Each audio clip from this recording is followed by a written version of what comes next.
दोस्तों, एक अंधेरे कमरे में बंद एक खूबसूरत लड़की और रोज उसके साथ कोई उसको बेहोश करके जबरदस्ती करता है। क्या कभी वो इस अंधेरे कमरे से आजाद हो पाएगी? तो मूवी की शुरुआत में हमें एक अस्मी नाम की लड़की को दिखाया जाता है जो कि एक डरावने कमरे में बंद है। अस्मी को जैसे ही धीरे धीरे होश आता है, वो देखती है कि उसके पैर पर एक इलेक्ट्रिक बैंड बंधा हुआ है। वो डरी सहमी सी चारों तरफ नजर घुमा के देखती है तो उसे कमरे की एक दीवार पर वेलकम लिखा दिखाई देता है। अब अस्मी बोलती है कि मुझे यहाँ पे क्यों कैद किया हुआ है, मुझे जाने दो यहाँ से। लेकिन वो परछाई वहां से चली जाती है। अस्मी फिर से कमरे से बाहर निकलने की कोशिश करती है और उसको फिर से शौक लग जाता है और वो बेहोश हो जाती है। अब ऐसे ही कई दिन बीत जाते हैं। अस्मी बिना खाने पीने के बिल्कुल कमजोर हो जाती है और वो बेचारी फर्श पर पड़ी रहती है। फिर रूम के दरवाजे से फिर अस्मी को परछाई दिखाई देती है। अस्मी उसके सामने फिर गिड़गिड़ाने लगती है तो वो परछाई वाला आदमी उसको बोलता है कि उस दीवार के सामने खड़ी हो जाओ और अपने सारे कपड़े उतार दो। अस्मी के पास उसकी बात मानने के अलावा कोई चारा नहीं होता। वो अपने एक एक करके सारे कपड़े उतार देती है और वो बेचारी निर्वस्त्र हो जाती है। अब वो आदमी उसको नए कपड़े का एक पैकेट देता है और उसमें खाना भी होता है। अस्मी जल्दी से सारे कपड़े पहन लेती है और कई दिनों से भूखी होने के कारण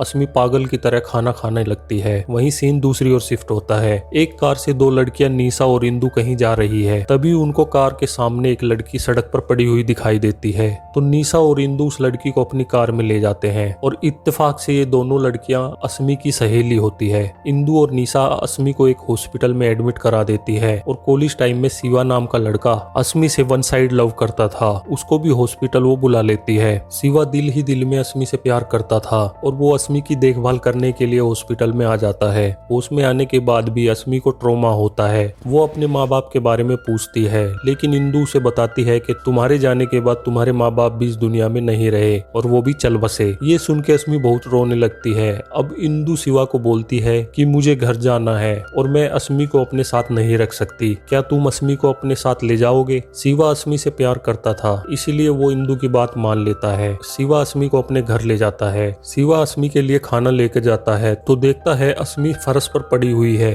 शिवा अस्मी के पैर पे वो निशान देखता है जिस पर इलेक्ट्रॉनिक बैंड बंधा हुआ था और उसको वो छूने लगता है तो अस्मी अचानक से बहुत डर जाती है। अस्मी अभी भी उस ट्रॉमा से गुजर रही होती है। शिवा उससे बात करना चाहता है लेकिन अस्मी चले कि वो आदमी कौन है। कभी कभी वो आदमी अस्मी को अपने हाथों से खाना खिलाता था और अस्मी भी पागल की तरह खाना खाने लगती थी। फिर उस आदमी का जब भी मन करता था वो अस्मी के साथ जबरदस्ती करता था। वो 4 सालों तक अस्मी की इज्जत के साथ खिलवाड़ करता रहा। अस्मी चाहकर भी उसे कभी नहीं रोक सकती थी। अस्मी को शिवा के साथ रहते रहते अब कई महीने बीत जाते हैं। एक दिन इंदु अस्मी से मिलने आती है। वो अस्मी को बोलती है कि तुम शिवा से शादी क्यों नहीं कर लेती, वो तुम्हें बहुत प्यार करता है। अस्मी इंदु की बात मान जाती है और शिवा और अस्मी शादी कर लेते हैं। लेकिन अस्मी का वो डर और ट्रॉमा अभी भी खत्म नहीं होता। शिवा उसे बहुत समझाता है और उसको टाइम पे दवाइयां लेने के लिए बोलता है। एक दिन शिवा अपने बॉस राजेश को अपने घर खाने पे बुलाता है। शाम को राजेश खाने पे आ जाता है। शिवा राजेश से अस्मी को मिलवाता है। राजेश अस्मी को बोलता है कि तुम बहुत खूबसूरत हो। ये सुनकर शिवा खुश हो जाता है लेकिन अस्मी को राजेश के बात सुन के ऐसा लगता है कि ये वही आदमी है जिसने उसको कैद किया था।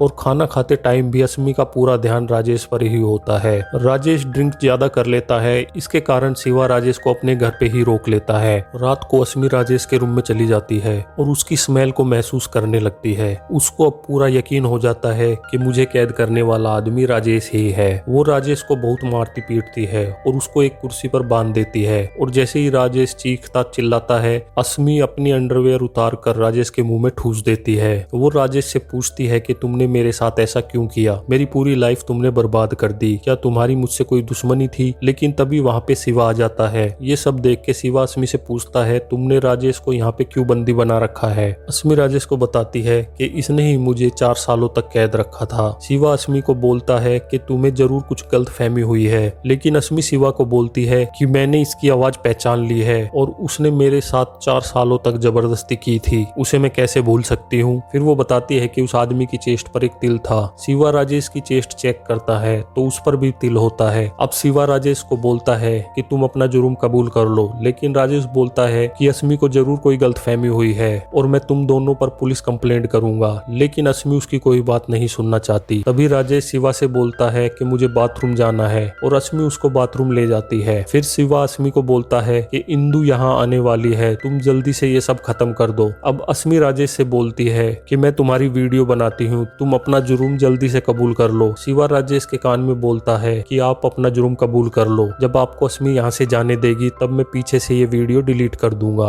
और शिवा राजेश को वो सारी बातें बता देता है जो कि अस्मी के साथ हुआ था। अब राजेश जुर्म कबूल कर लेता है, लेकिन तभी मौका पाकर अस्मी से राजेश हथियार छीन लेता है। लेकिन राजेश जब फायर करता है तो हथियार खाली होता है। फिर अस्मी दोबारा राजेश को बांध देती है। तभी शिवा को याद आता है कि राजेश का एक घर है और उसमें वैसा ही कमरा है जैसा कि तुमने मुझे बताया है। फिर अस्मी, राजेश और शिवा वहां जाते हैं और वहां अस्मी को वही रूम मिल जाता है और वो राजेश को वहीं खत्म कर देती है। अस्मी और शिवा घर आ जाते हैं। घर आने के बाद अस्मी शिवा से पूछती है कि मैंने उसको मारकर ठीक किया ना? तो शिवा बोलता है कि तुमने ठीक किया अस्मी, वो जानवरों के जैसे तुम्हारे साथ सलूक किया करता था, खाना फर्श पर फेंक देता था। अब अस्मी शिवा से पूछती है ये बातें तो मैंने किसी को नहीं बताई, तो ये बातें तुम्हें कैसे पता चली? क्या तुम ही वही आदमी हो? तभी शिवा और अस्मी के बीच लड़ाई शुरू हो जाती है और वो अस्मी को बताता है कि मैंने ही तुम्हें कैद किया था और मैंने तुम्हें वहां से इसलिए रिहा किया क्योंकि इन 4 सालों में मैं तुमसे बोर हो चुका था और तुम्हारे जाने के बाद मैंने निशा को वहां कैद कर लिया और तेरे माँ बाप को भी मैंने ही खत्म किया था।